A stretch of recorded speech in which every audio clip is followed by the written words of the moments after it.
right, so you want to figure out how to write a really great title, like a killer title, for your next book on Amazon Kindle. And wow, the excerpts that you gave me from Pasted Text, How to Craft Irresistible Book Titles by Idongesit Okpombor, MD, those are made, that's really good stuff. We're gonna like go full detective mode here, but instead of like tracking down suspects, we are gonna be dissecting words. We're gonna be uncovering the hidden competition behind them. It really is like a secret world, you know. A lot of authors, I think, don't realize this exists. You can write the most amazing book, put your heart and soul into it, but if the title doesn't catch someone's attention, it might as well be invisible. Okay, so let's unpack this idea of a book title as like this secret code.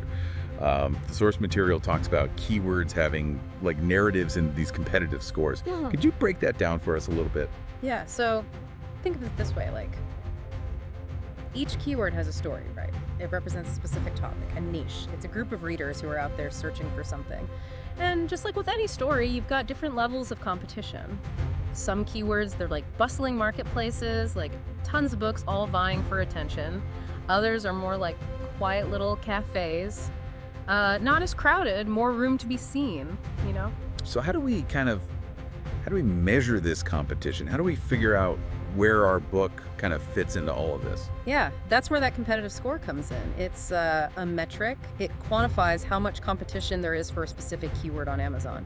And the range is from 0 to 100. A score of 100, that means you're up against a massive crowd. It's like trying to stand out when everybody's wearing the same outfit. Oh, that sounds kind of scary, like overwhelming. What kind of score should authors be aiming for? It really depends on your experience level as an author. A brand new author, someone who's just starting out, ideally they want to find a keyword with a score of 40 or less.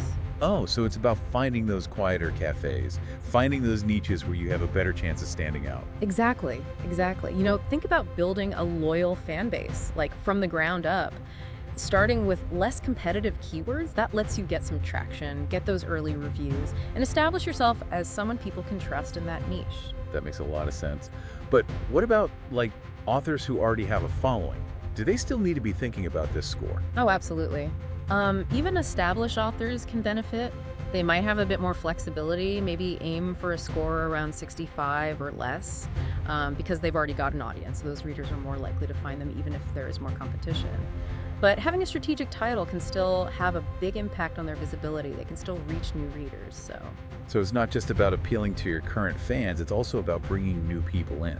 Exactly. Yeah, it's like you've got this roadmap to guide your book towards the right readers, you know? And this is where it gets interesting because this score, it isn't just a static number.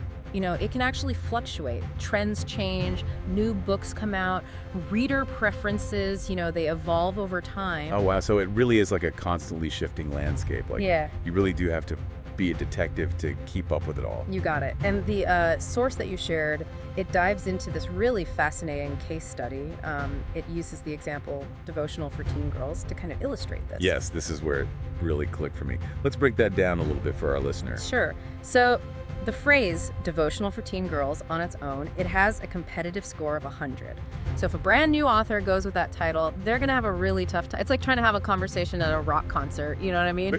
So how do you make your voice heard in all of that chaos? You got to get specific. You need to kind of narrow down your focus. You need to find those little pockets of opportunity within that bigger category. And the source gives some good examples of this. So like daily devotional for teen girls, that one has a score of 85. So it's still high, but it's definitely an improvement. Right, so you're kind of like zooming in on a particular section of that really crowded stadium. Yeah. But the source goes even further. Oh, yeah, for sure. They show that like devotional for teen girls depression, that scores a 60. And devotional for teen girls journal, that one goes all the way down to 33. That's a huge difference. So the more specific you get, the less competition you have. But isn't there a risk that you'll get too niche? Like, you're appealing to such a small audience that your book gets lost anyway. That is the question. It's where things get really strategic. You got to find that sweet spot. You need low competition, but you still need enough people to actually be searching for those keywords. So how do we do that? What tools or strategies can authors use to kind of decode this keyword puzzle? It's almost like market research meets creative writing in a way. It really is. The source material mentions monthly searches as another piece of the puzzle here. So like a low competitive score is great, but if only a few people are actually searching for those keywords every month, then it won't really translate to a lot of book discoveries, right? Right, you need to find that balance. You need low competition, but you also need a decent amount of people who are actually interested in that topic. So we're looking for that sweet spot. Low competition, but good reader interest. So, like, how do we figure that out? Do we all have to become data analysts now? No, not that complicated. There are some really helpful tools out there, specifically for authors. So things like KDP Rocket or Publisher Rocket, those can help you analyze keywords, track their competitive scores, and they can even show you how many people are searching for those terms each month. So Okay, so those are the resources. What about the strategy like? yeah. How do we actually use this information to write a title that works, a title that's effective? That's where the detective work comes in. So you start by brainstorming a bunch of keywords that are related to your book, the genre, the themes, your target audience, all that. Then you take those keywords and you plug them into those tools we were talking about, and you see what pops up. You're trying to find those little hidden gems, Yeah.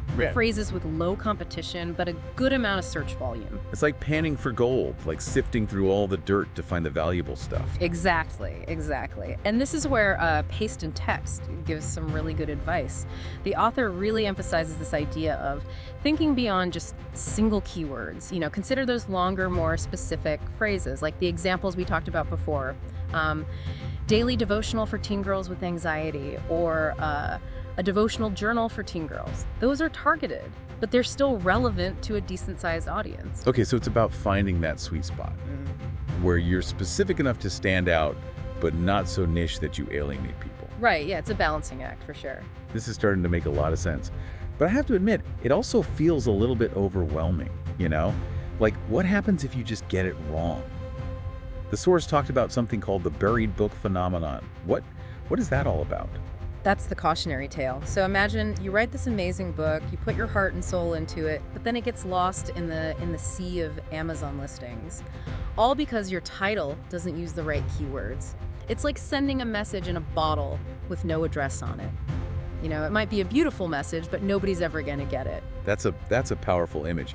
So this isn't just about aesthetics, right? This is about making sure that your book actually gets seen by people who are going to love it. Exactly, yeah. It's about empowering authors to take control of their book's discoverability. As we've been talking about this, I've noticed you've been nodding along.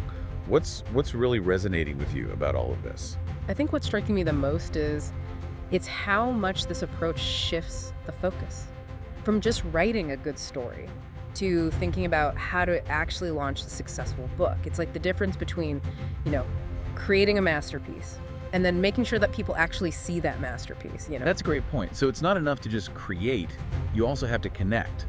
And this keyword strategy is kind of the bridge between those two things. Right. It's about understanding that a book title isn't just a creative element, it's a marketing tool. So as authors, we kind of have to wear two hats then. The creative writer hat, but also this, savvy marketer hat. Exactly. And the more we understand about the market, the better we can use that knowledge to help us. It's not about manipulating the system. It's about understanding how it works and then working with it. So that brings us back to this whole idea of competitive score. It's not just a number, it's like a roadmap. It's a way to navigate Amazon, right? Exactly, yeah. And even after you publish your book, it's important to keep checking those scores because things change all the time, What works today might not work tomorrow, so just keep doing your research, keep analyzing those keywords. This is making me think about all those authors who might have published books years ago, before they knew all this stuff. What advice would you give them? Can they use this strategy now to kind of revive those older books, those buried books? Oh, that's a great question. And yeah, absolutely. It's never too late to give your book a little keyword makeover. One of the best things about self-publishing platforms like Amazon is you can update your book's metadata at any time. Okay. And that includes the title, even the subtitle. So it's like hitting the refresh button, giving your book a second chance to shine. Exactly, yeah. It's a chance to apply all this stuff we've been talking about. Do your keyword research and see if there's a way to make your existing title more discoverable. That's really encouraging to hear. It's like there's always hope for those books that might be feeling a little lost out there. There really is. And think about it, even if your book's been out for a while, updating that title with some better keywords, it can bring in a whole new wave of readers. It's like putting a new sign outside a store, It can attract customers who never would have seen it before. So we've talked about a lot today. Competitive scores, keyword research, the importance of being specific. and even the possibility of reviving those older books with a keyword makeover. So, It's been a journey, that's for sure. We went from feeling kind of overwhelmed by Amazon to, I hope, feeling empowered to use it to our advantage. absolutely. I think Yeah. it all comes down to like knowledge is power. The more we understand about how things work, the better decisions we can make about our books. For sure. And I think Pasted Text does a great job of explaining all of that, like in a way that makes sense, in a way that's easy to understand. Yeah. So as we wrap up this deep dive, what's the one big thing you want our listener to walk away with? I think it sounds simple, but it's important. Don't just write a book, launch a book. Approach this whole process intentionally, strategically, and really think about who you're writing for. I love that. So it's not just about the writing, it's about bringing your book to the world. And that's where that keyword research becomes so important. It helps you understand how your readers think, what words they use, so you can make your book easy to find. So to our listener, embrace that detective mindset. Really think about the keywords that represent your book the best. Use those tools we talked about. And craft a title that's like a beacon, guiding those readers to your story. And remember, it's an ongoing process. Keep learning, keep experimenting, and never underestimate the power of a good title. Your book deserves to be found, and with the right strategy, it will be. Absolutely. And it's a chance to use what we talked about today. Do the research and see if you can make that title work better, make it easier for people to find. Yeah, it's encouraging to hear that there's hope for all those books, even the ones that have been out there for a while. There really is. Think about it, even if your book has already been published, updating the title with some strong keywords, it can really make a difference. It can bring in a whole new group of readers who might not have found it otherwise. It's like putting a new sign outside a store, right? It might attract customers who walked right past it before. Okay, so we've covered a lot of ground today. Yeah. We've talked about competitive scores and keyword research and how important it is to be specific with your keywords. And we even touched on the possibility of kind of reviving older books with a keyword makeover. So Yeah, it's been quite a journey. We went from feeling like, oh my gosh, Amazon is so huge and overwhelming, to hopefully feeling a bit more empowered, like we can actually use this to our advantage. absolutely. And I think it all comes back to that idea that knowledge is power. Like the more we understand about how these things work, the better choices we can make about our books. Right, for sure. And I think Pasted Text does such a good job of breaking all of this down in a way that's really clear and easy to understand.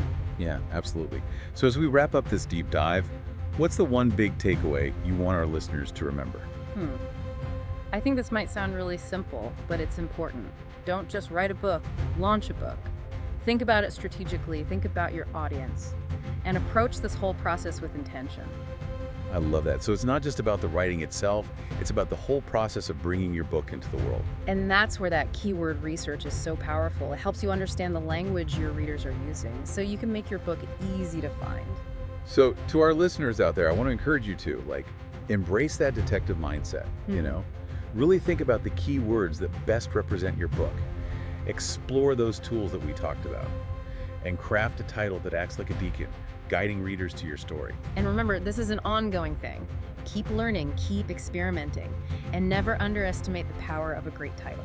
Your book deserves to be found, and with the right approach, it will be